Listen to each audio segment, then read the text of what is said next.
तो नमस्कार दोस्तों, स्वागत है आप सभी का एक बार फिर से कैंपस खोजो चैनल पे। तो आज की इस वीडियो में हम लोग जानकारी लेंगे यूपीईएस यूनिवर्सिटी के बारे में, जो कि उत्तराखंड के देहरादून में सिचुएटेड है। इसके दो कैंपस हैं देहरादून में ही, ठीक है। दोनों कैंपस के बारे में हम लोग आज जानकारी लेंगे कि दोनों कैंपस में कौन कौन सी कोर्सेज होती है और साथ में उसका जो फी स्ट्रक्चर होता है वो क्या होता है, स्कॉलरशिप क्या मिलती है आपको, प्लेसमेंट क्या मिलता है और उसकी क्या रैंकिंग है, अवार्ड है, ये सारी चीजें आज जानेंगे हम लोग यूपीईएस के बारे में।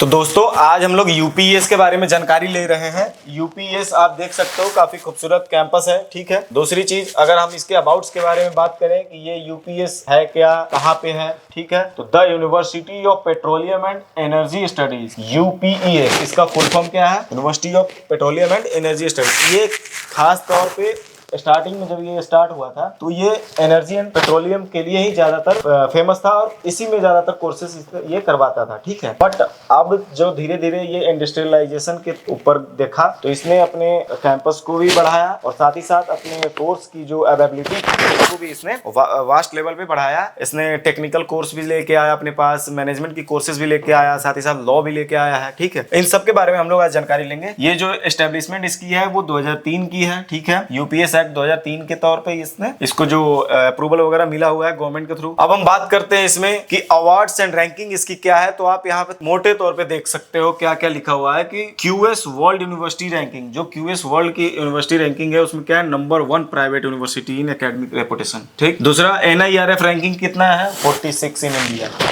देखते जाइए आप क्या इसकी रैंकिंग है, ठीक है। काफी अच्छा कैंपस है, काफी खूबसूरत कैंपस है और साथ ही साथ इसकी जो एक्सपोजर आपको मिलेगा यहाँ पे वो काफी बेहतर मिलने वाला है, ठीक है। अब द वर्ल्ड यूनिवर्सिटी रैंकिंग 2025 की अगर बात करें तो top 500 globally computer science, engineering, business and economics. ये इस पर ध्यान देना है, किस पे, computer science, engineering, business and economics के लिए ये टॉप 500 ग्लोबली यानी ऑल ओवर द वर्ल्ड, ऐसा नहीं कि केवल इंडिया में, ऑल ओवर द वर्ल्ड ये टॉप 500 कॉलेज में इसकी काउंटिंग हो रही है, ठीक है, रैंकिंग में आ रहा है ये। साथ ही 7th रैंक इन इंडिया, इसको द वर्ल्ड यूनिवर्सिटी रैंकिंग जो 2025 है वो इंडिया में 7th रैंक दिया हुआ है, ठीक है। उसी तरह से संघाई रैंकिंग जो है उसने टॉप 150 ग्लोबली इसको दिया हुआ है। उसी तरह से आप आगे देख सकते हो रैंकिंग इसकी, ठीक है। अब ये देखो, एक चीज आपको ये दिखाऊं कि 15,000 प्लस स्टूडेंट्स जो है वो यहाँ पे पढ़ाई कर चुके हैं। 80 से ज्यादा प्रोग्राम चल रहा है, 200 प्लस स्पेशलाइजेशन है, साथ ही साथ 500 प्लस फैकल्टीज है यहाँ पे।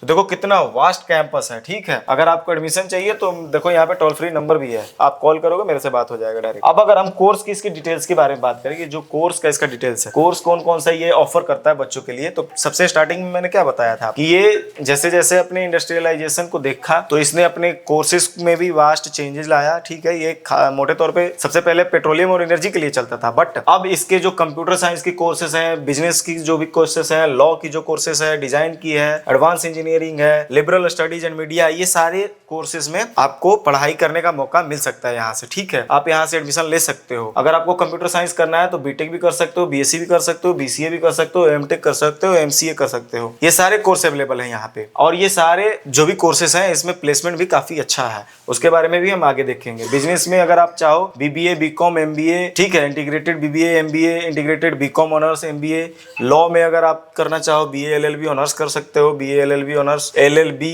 एलएलएम, ये सारा कोर्स कर सकते हो। डिजाइन में भी अगर हम बात करें तो आप देख लो बी डेज और एम डेज, यानी बैचलर इन डिजाइन और मास्टर इन डिजाइन दोनों कर सकते हो, ठीक है। उसके साथ एडवांस इंजीनियरिंग में अगर आप चाहो तो बीटेक कर सकते हो। बीटेक में क्या आएगा आपको, जो आएगा वो ईसी मिल सकता है यहाँ से, अगर आप अच्छा स्कोरिंग की हो 12th में एंड जेई में आप क्वालिफाइड हो तो आप यहाँ से ईसी ले सकते हो, ठीक है। अगर आप क्वालिफाइड नहीं हो तो भी ले सकते हो। उसके लिए क्या करना है, आप मेरे को कॉल करो, मैं बताऊंगा उसको क्या करना होता है, ठीक है। अब ये अगर आप चाहो लिबरल आर्ट्स में भी ले सकते हो, हेल्थ एंड साइंस में भी ले सकते हो। कॉल करने का लिए ये नंबर मैंने दे रखा हुआ है। कोर्स की डिटेल्स मैंने आपको बता दिया। अगर अब मैं स्पेशली बीटेक सीएससी का कोर्स का ओवरव्यू आपको दूं यहाँ के लिए, तो वो क्या होता है, ये आप देख सकते हो कि 4 साल का जो ये कोर्स है वो स्टूडेंट्स की कंप्यूटर साइंस के फील्ड में काफी अच्छा और अलग अलग स्पेशलाइजेशन में बेहतर बनाता है आपको, ठीक है। काफी वाइड डिमांड में है ये। अगर हम बात करें इसके एलिजिबिलिटी की कि आप अगर यहाँ पे एडमिशन लेना चाहते हो तो क्या एलिजिबिलिटी क्राइटेरिया होता है, उसके लिए क्या है, अगर आप अंडर ग्रेजुएट हो, अंडर ग्रेजुएट में एडमिशन लेना चाहते हो यूजी प्रोग्राम्स के लिए, तो उस केस में आपका जो मिनिमम 50% मार्क्स होना चाहिए, किसमें, 10th में, 12th में, और 50% पीसीएम में होना चाहिए 12th में, ठीक है। ये देख लो, ये याद रखना। काफी लोग बोलते हैं कि 65% होना चाहिए जी, बट बट यहाँ पे आप देख लो 50% भी अगर आपका 10th 12th और पीसीएम में है तो आप यहाँ पे बीटेक प्रोग्राम्स के लिए एलिजिबल हो। बीटेक कौन से? एडवांस इंजीनियरिंग वाले, ठीक है। और सिलेक्शन क्राइटेरिया इसका क्या होता है कि उसमें यूपीएस का एक टेस्ट होता है जिसको यूपीएस ईएटी बोलते हैं, ठीक है, एंट्रेंस टेस्ट। और आप यहाँ पे जेईई मेंस के थ्रू भी ले सकते हो, बोर्ड मेरिट के थ्रू भी ले सकते हो, सैट, सीयूईटी, ये सारे एग्जाम्स ये एक्सेप्ट करता है, ठीक है ना। साथ ही अगर आपको बीएससी का कोई प्रोग्राम करना है तो उस केस में भी आपको 50% मार्क्स होना चाहिए ओवरऑल। तो यानी कि यहाँ का जो मिनिमम एलिजिबिलिटी क्राइटेरिया है वो कितना हुआ? 50%, ठीक। नॉन एग्जाम का जो इसका पाथवे है वो क्या है? वो तो एग्जाम का पाथवे था। एग्जाम और नॉन एग्जाम दोनों मोड में ये लेता है एडमिशन। यानी एक होता है जो नॉन एग्जाम का मोड होता है और एक होता है exam mode. Non exam mode यानी आप देख लो, नॉन एग्जाम में आपका जो मिनिमम है वो क्राइटेरिया 80% मार्क्स होना चाहिए, किसमें? 10th में, 12th में, and minimum 80% aggregate in PCM. JEE mains, SAT, cut off rank and CUET score are to be announced. ये अभी अनाउंस्ड होने बाकी है 2025 में कि जेईई मेंस का क्या रैंकिंग होने वाला है, ठीक है। वैसे अगर मोटे तौर पे आप मान के चलो कि अगर जेईई मेंस में आपने 50% स्कोरिंग किया है, 50% टाइल लाया हुआ है, ठीक है, और आपके बोर्ड में 80% है या फिर 70% है या फिर 65% है, तो भी आपको डायरेक्ट एडमिशन यहाँ पे मिल सकता है। और भी कुछ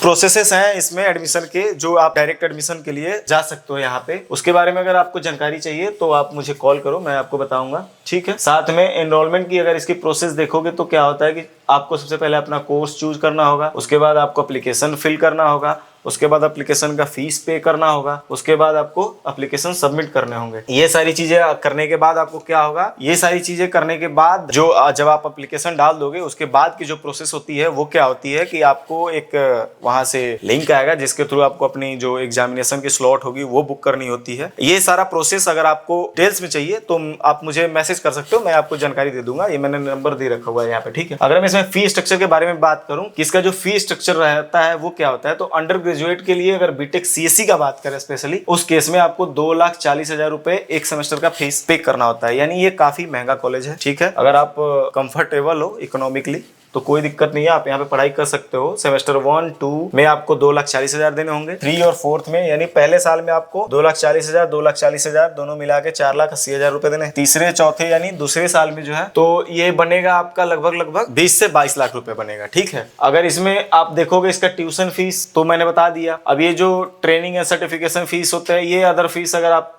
करना चाहते हो तो 2,54,000 और 2,54,000 इस हिसाब से अगर हम टोटल फीस देखेंगे इसका आप ले सकते हो, ठीक है। अगर आप अलग से कोई सर्टिफिकेशन लेना चाहते हो अपने कोर्स के साथ साथ तो उस केस में आपके लिए जो फीस होंगे वो अलग हो जाएंगे। अब अगर हम इसकी स्कॉलरशिप क्राइटेरिया की बात करें कि इसमें अगर आपको स्कॉलरशिप कैसे मिलता है और किस बेसिस पे मिलता है, तो उसमें आप देखो क्या होता है। अगर आप गर्ल्स कैटेगरी में बिलोंग करते हो तो आपको स्कॉलरशिप 10% मिलेगा। कब? जब आप 12th में 62 75 लाया हो तो 10% तक का आपको स्कॉलरशिप देगा। अगर जेईई में आपने 80% से 90% तक लाया है तो आपको 10% तक का देगा। सीयूईटी में अगर आपने 80% से 90% लाया हुआ है तो उस केस में भी आपको 10% ही देगा। अगर आपको हाईएस्ट यहाँ से स्कॉलरशिप गेन करना है तो वो हाईएस्ट 30% का होता है। कितना होता है? 30%। उससे ज्यादा आपको ये स्कॉलरशिप नहीं देता है। अगर आप बॉयज स्टूडेंट हो तो उस केस में आपको अगर 30% का स्कॉलरशिप आपको चाहिए तो आपका 12th में ओवरऑल मार्क्स है वो 95% से ज्यादा होना चाहिए, फिर 95% होना चाहिए। जेईई में भी परसेंटाइल जो 95 से अबव होना चाहिए या फिर 95 होना चाहिए, ठीक है। अब अगर हम बात करें इसके प्लेसमेंट अपॉर्चुनिटीज के बारे में तो आप देख लो अडानी से लेकर यहाँ स्नाइडर, हुंडई, ये सारी कंपनीज यहाँ पे आती हैं प्लेसमेंट के लिए। आप सोच सकते हो कितना मतलब अच्छा कैंपस है इसका, है ना। दोनों कैंपस इसका बहुत अच्छे हैं। प्लेसमेंट की अगर हम रिक्रूटर्स की बात करें तो 1950 ओवरऑल स्टूडेंट प्लेस इन 2023 और 24 में कितने स्टूडेंट प्लेस हुए? 1950, ठीक है। उसमें से 49 एलपीए जो इसका हाईएस्ट सीटीसी रहा 2023-24 का, और 91% इसका प्लेसमेंट रेट रहा, ठीक है। और 750 प्लस कंपनीज आई थी, ठीक है। देख लो बाकी जो कॉलेज होते हैं, यूनिवर्सिटीज होती हैं, उनमें जो कंपनीज आती हैं उनका जो ज्यादातर नंबर होता है वो 100 से 200 के बीच में होता है। यहाँ देखो कितनी सारी कंपनी आती है, 750। तो ये है यहाँ का प्लेसमेंट का रिकॉर्ड और काफी अच्छा प्लेसमेंट है इसका। अगर प्रोमिनेंट रिक्रूटर्स की बात करें तो अमेजन भी आता है इसमें, एसेंचर भी आता है, ठीक है। फिलिप्स कार्बन ब्लैक लिमिटेड भी है, ठीक है। एवरेज एंड हाईएस्ट प्लेसमेंट की बात करोगे आप, ऑनगोइंग प्लेसमेंट 2024-25 में है। ये अगर 2024-25 के डेटा की बात करेंगे तो आपका जो एडवांस इंजीनियरिंग में हाईएस्ट था वो 25 लाख था, और उसमें जो टॉप 10% एवरेज सीटीसी था वो 18.2 था।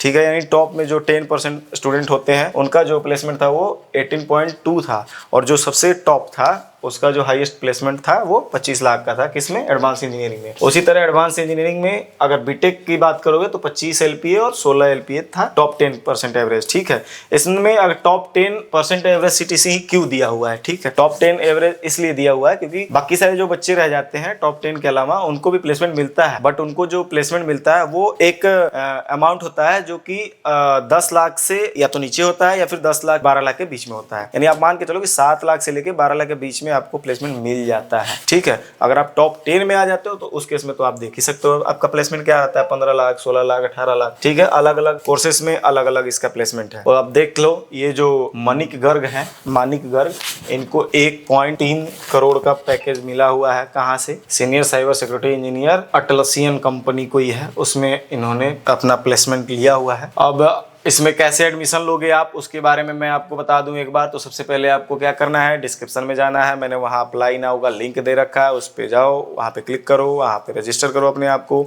ठीक है, और साथ ही आप क्या करोगे, रजिस्टर करने के बाद इसका एप्लीकेशन फीस होता है, वो एप्लीकेशन फीस कितने रुपए का होता है? 1750 रुपए का। 1750 रुपए आप पे करो। जैसे ही आप पे करोगे आपका एप्लीकेशन फॉर्म कंप्लीट हो जाएगा। उसके बाद आपको अपने डॉक्यूमेंट्स अपलोड करने हैं। जब आप डॉक्यूमेंट्स वगैरह अपलोड कर दोगे तो आपको एक लिंक आएगा, वहाँ से वो लिंक से आपको स्लॉट बुकिंग करनी होती है। आप जो स्लॉट बुकिंग कर लोगे तो उसके बाद आपके एग्जाम्स होंगे। अगर आप नॉन एग्जाम मेथड से जा रहे हो तो उस केस में क्या होगा ये मैं आपको बताऊंगा। अगर ये जानकारी लेनी है तो आप मुझे कॉल करो या फिर मैसेज करो। ठीक है, कि अगर आप नॉन एग्जाम के एग्जाम मोड में तो मैंने बता दिया आपको कि आप फॉर्म भरोगे, फिर आपको लिंक मिलेगा, स्लॉट बुक करोगे, एग्जाम दोगे, उसके बाद आपका ऑफर लेटर वगैरह आएगा। बट अगर नॉन एग्जाम मेथड में होगा तो उस केस में क्या होगा कि आपने फॉर्म तो डाल दिया, उसके बाद क्या होगा वो मैं आपको बताऊंगा अपने व्हाट्सएप पे या फिर कॉल पे। ठीक है, तो यहाँ पे आप जाओ, डिस्क्रिप्शन में लिंक दिया है मैंने, वहां से आप अप्लाई करो। और मिलते हैं तब तक नेक्स्ट वीडियो में नेक्स्ट कॉलेज के साथ। और मे भी हो सकता है मैं अगले वीडियो में आपको उत्तरांचल यूनिवर्सिटी के बारे में बात करूं या फिर कोई एक